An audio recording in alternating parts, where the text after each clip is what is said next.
where they were setting up this industry of all the people that would live in the town and all work together in a cooperative arrangement where the food would be shared and it would all be based on strict dietary rules. But at that time, Johann Pestalozzi was too old, and he said, "I'm sorry, Mr. Owen, I'm not going to be able to do that.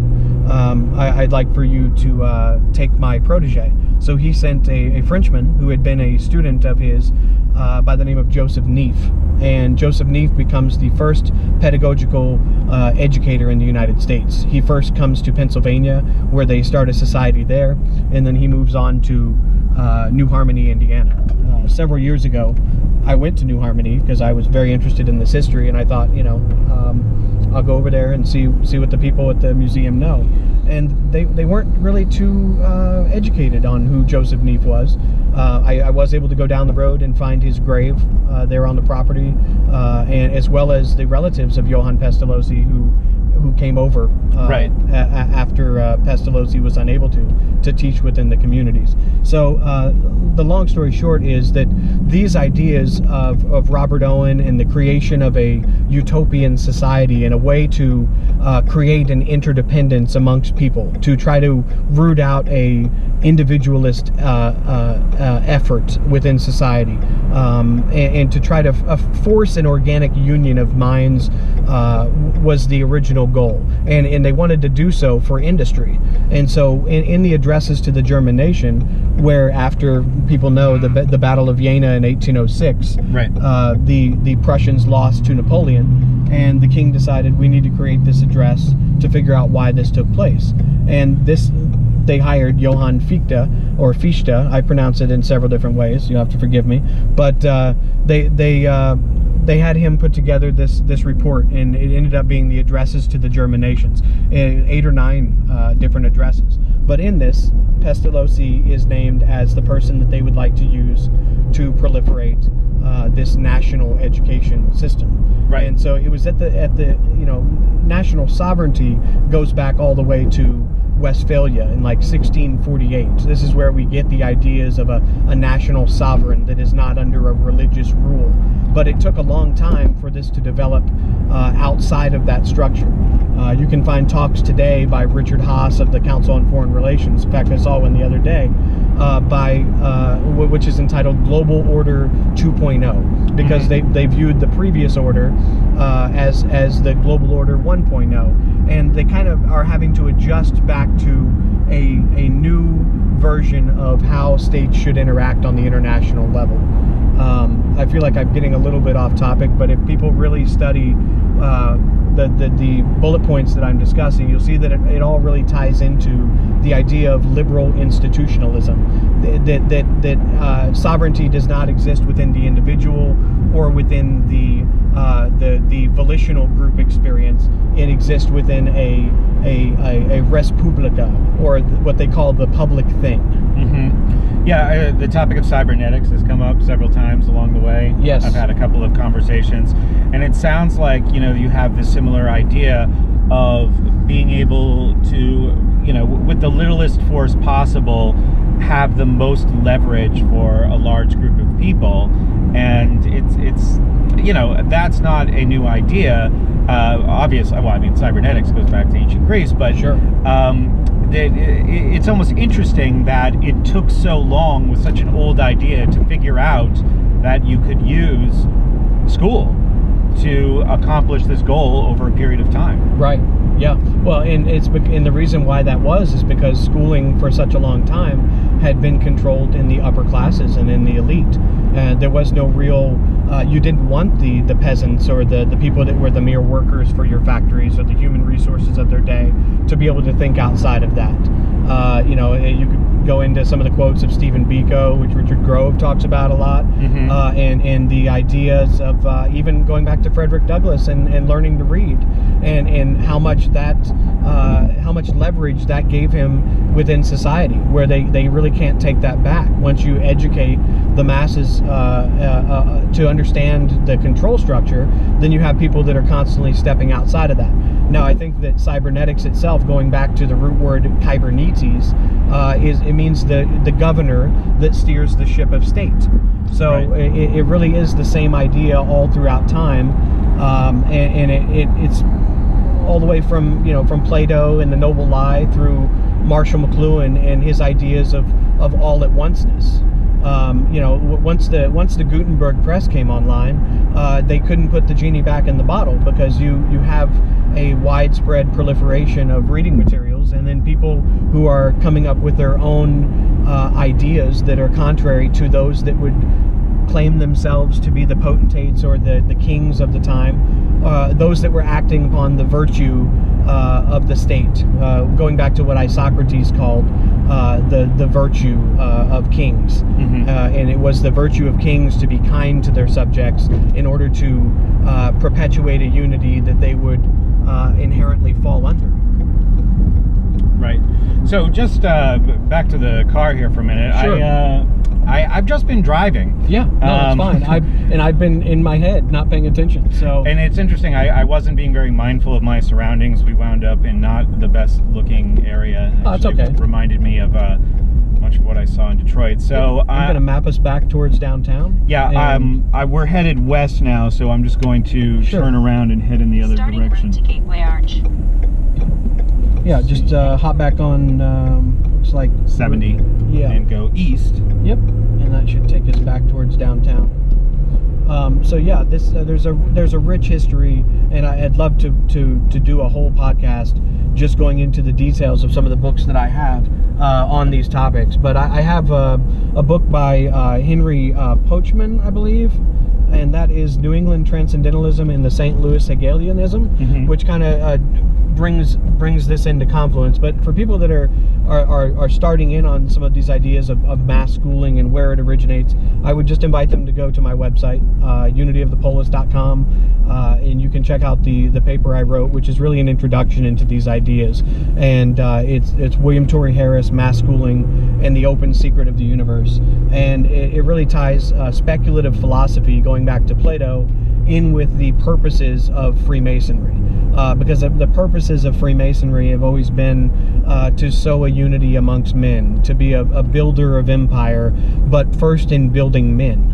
And you do that by perpetuating a specific type of ethical guideline. And the way the Masons do that is through a kind of a ritual play that takes place over time. So you go through like the entered apprentice degree and the fellow craft degree and then the master mason degree, and these are all very like tertiary team building exercises. Think trust falls at your camp that you went to as a kid, but you do this in a way that allows people to think that they're really getting a leg up on other people. Now you can get a leg up on other people. You put a little star on the back of your car, you get pulled over by the Fraternal Order of Police, you might get let go because you're of a similar fraternal organization. Right.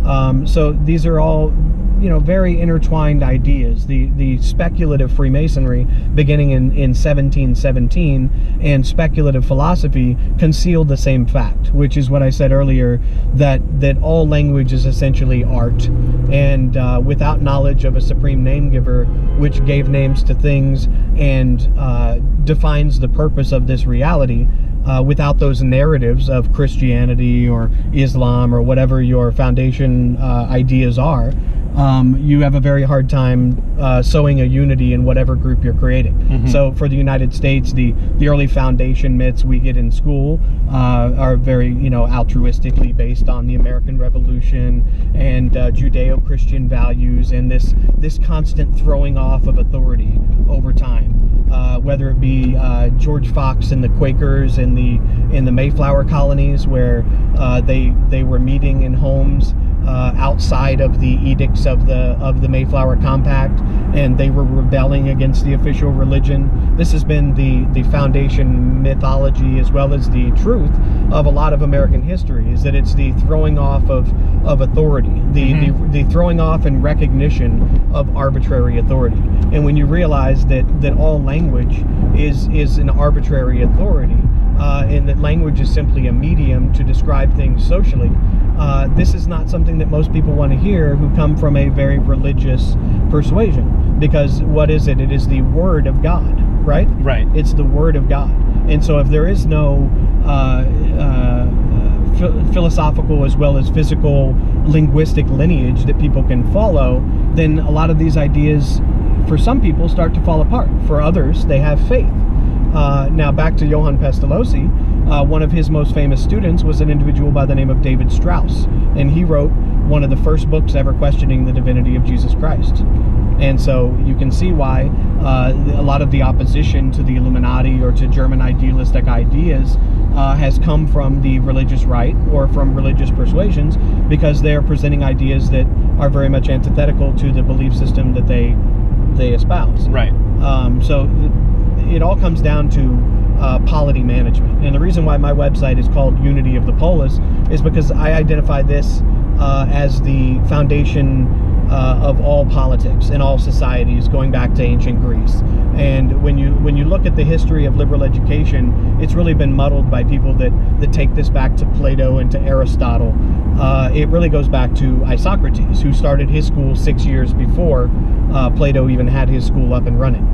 So Isocrates created what was called the Enkyclios Paideia, which is the word we now know as the encyclopedia. Mm-hmm. Now, what is an encyclopedia? It's billed as a total education by somebody like the groups like the Encyclopedia Britannica. This contains all of the knowledge that we know in society, and that's very much what it was then. They were taking different arts from Egypt or from Chaldea or from elsewhere, and often where people would come to the city square or the agora type environments, and they would speak their or teach their knowledge from all parts of the world.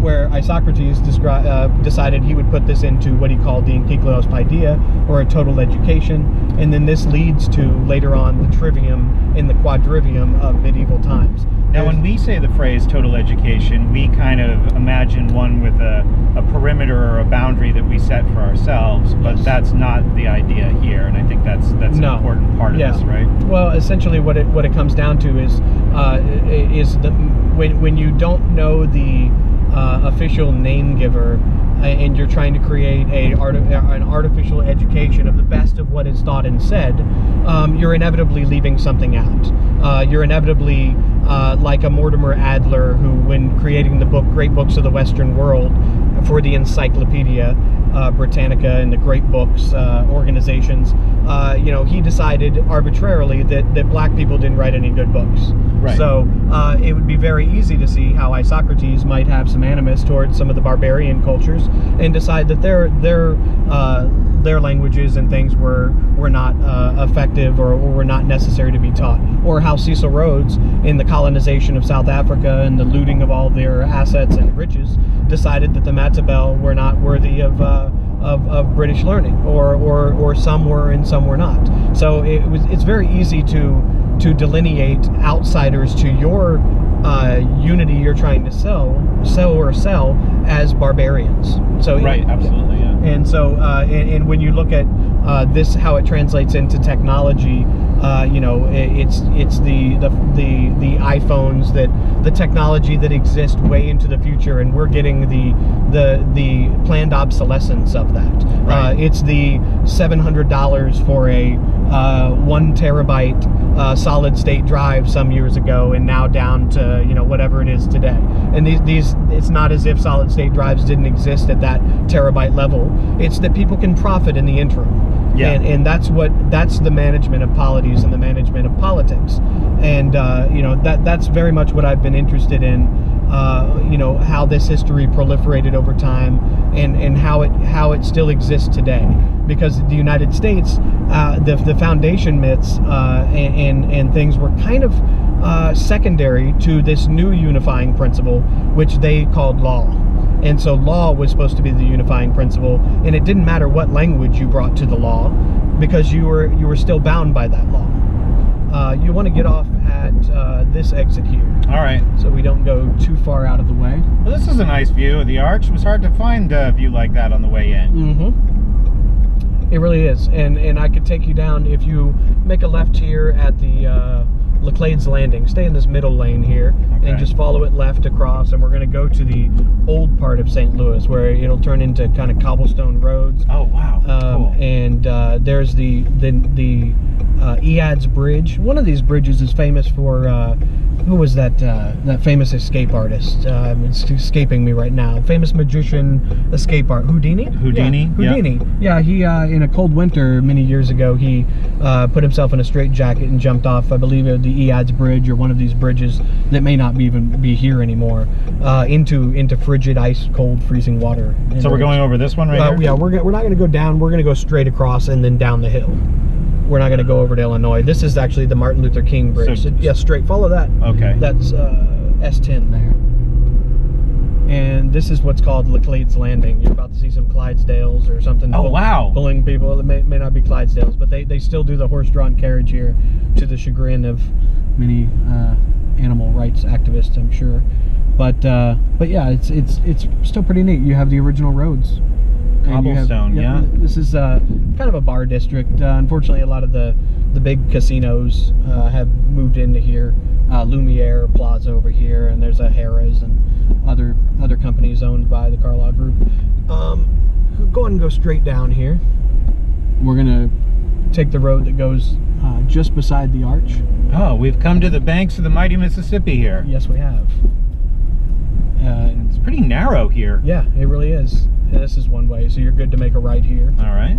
And yeah, Mississippi does not look too low here. I've been reading a lot that it's been low in places, but does not look too bad here. You have the GoPro going, that's good. Yeah, we're shooting video of all this. Awesome.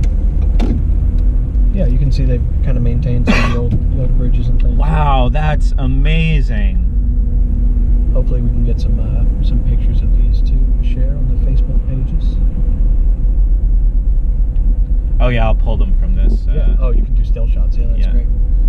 Also, another interesting thing here for people that are interested in any modern art or urban art and things, the city of St. Louis allows, every year they have a big festival type event called Paint Louis, where graffiti artists from all around the world come here to paint on the little tidal basin that we're going to see. Yeah, and so it's constantly done over and over and over again. I have some friends and family that used to be involved in such things. But yeah, so it's a good view of the arch coming up right underneath it. Oh yeah, I was trying to figure out how to get this close. Yeah. We are right there. Yep. It's not as big as I thought. No. I've not been up there. What is it? How many feet tall is it? I'm not sure. I think it's smaller than the Washington Monument. That would be my frame of reference growing up in the DC area. But I'm not positive on the height of it. Looks like we're going to get behind a horse.